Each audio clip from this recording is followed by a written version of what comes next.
Hey everybody, it's Mike. Parallax Monitor, formerly ZR Control, is now officially out in the App Store. Um, it has been a long time coming, but I can't tell you how excited I am to finally have this released. There's a ton of new features in the App Store version that you guys haven't heard about that I've kept under wraps, kept secret for a while. So I wanted to go over some of that stuff and show you what's new. Okay, I'm just going to fire off a couple quick new features that are fun. This is the new Quick LUT feature. You can select a number of LUTs and kind of have them in your hotbar. And to access that stuff, as usual, you just long press. So here we've got an N log, which doesn't really work for what we're doing. There's a film bias, and then my standard medium R2. So you can put whatever LUTs you want in there. You could be your own personal LUTs or anything else. Additionally, we've added some options to false color. So ZR calibrated is the one that you know and that you're familiar with. X-zone is something that is my own interpretation on a zone-based system that a lot of people have requested and asked for. So I've now included it. And there are some other options. There's a sort of clip guard option. There's a Cine Classic option. And an IRE spectrum, which is just a modification of my existing, but with a different color scheme. But I think X-zone is going to be really popular. So some of you may have noticed this cast feature before, and what that allows you to do is to take your host system, which in this case, this is the one I have connected directly to the ZR over USB. I can cast the screen, and I can share it with any of my other devices. So I'm going to pull up an iPad that I just set up, and let me make it full screen. And there you go. That's me.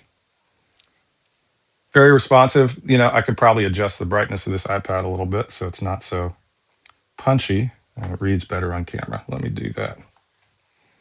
Yeah, there you go. Oh, this way. Sorry, not used to being on camera.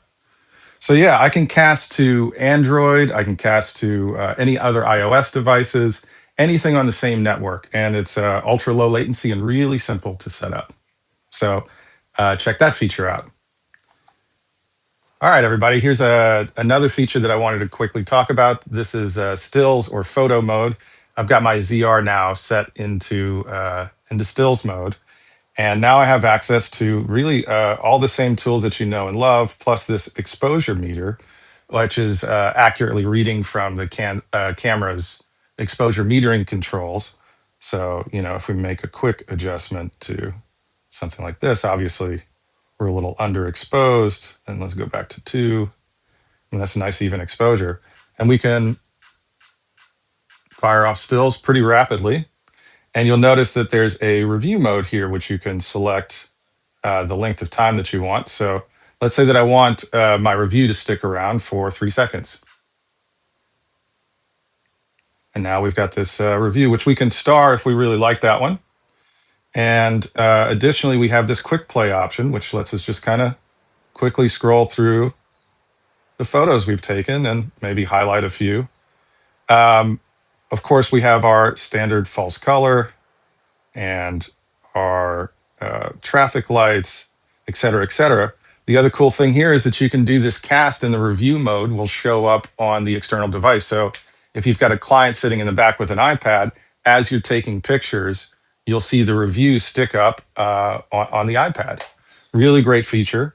Obviously, you can change the quality of your shots, change the shutter rate, and change the picture profiles as well.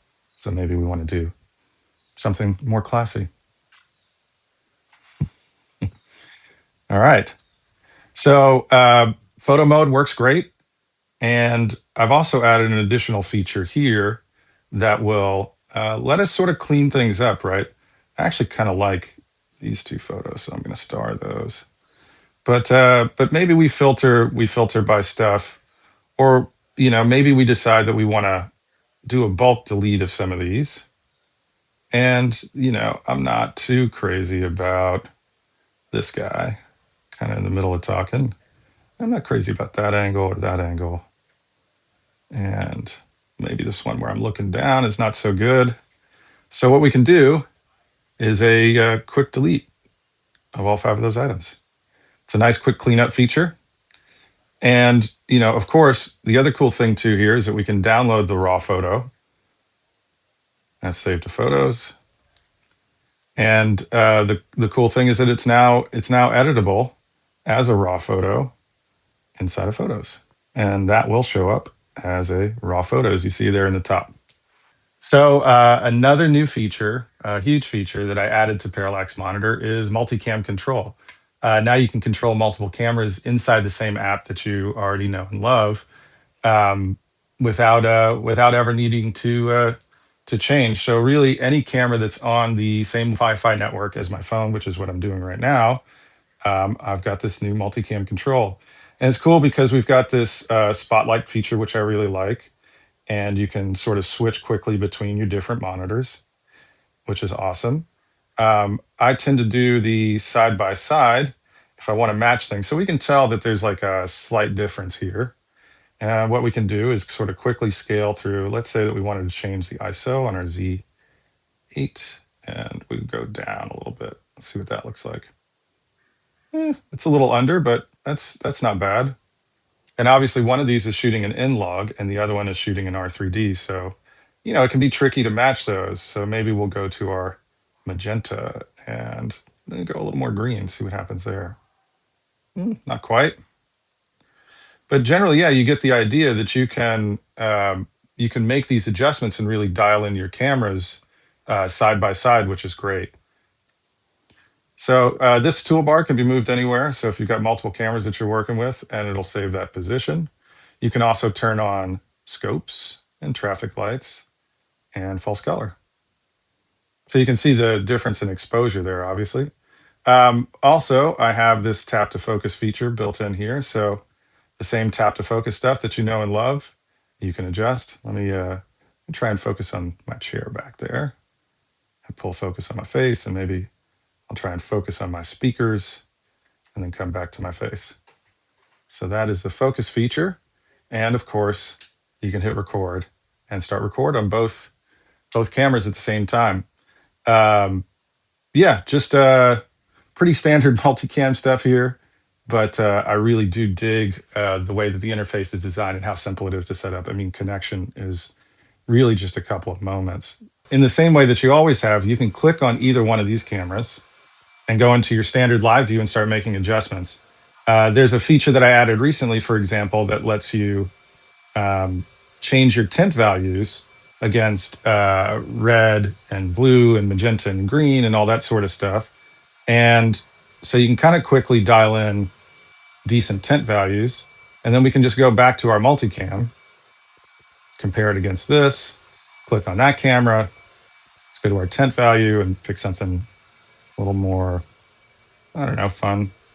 Yeah, why not? I don't know if that matches, but let's take a look.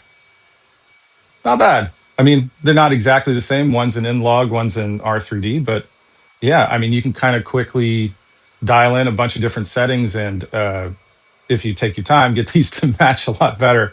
And it's great to see them side by side like this. And of course, we've got our spotlight view, which I like as well, so that you can kind of quickly highlight whatever your main camera is. So yeah, those are the basics of the new multicam feature. I'm doing it on an iPhone, but it looks really great on an iPad. So check that out if you have multiple Nikon cameras. So I'm really excited for you guys to check it out and give me your feedback. As always, I will continue to develop and improve the app, increase compatibility, increase performance, increase stability, et cetera, et cetera. And, I just wanted to say, of course, thank you so much for the love and support I've gotten from this community. It's really made the difficult app review process worth it in the end, after hearing all the success stories and just all the support that everyone's given me for the app and how much they are enjoying it. So again, I just heartfelt thanks to everyone. I couldn't have done this without you. All right, go to the App Store now, buy it, check it out. Let me know what you think. I'll be doing a bunch of tutorials now that it's finally been released and we're on the official version. So look out for those on my YouTube channel. Thanks. Signing off.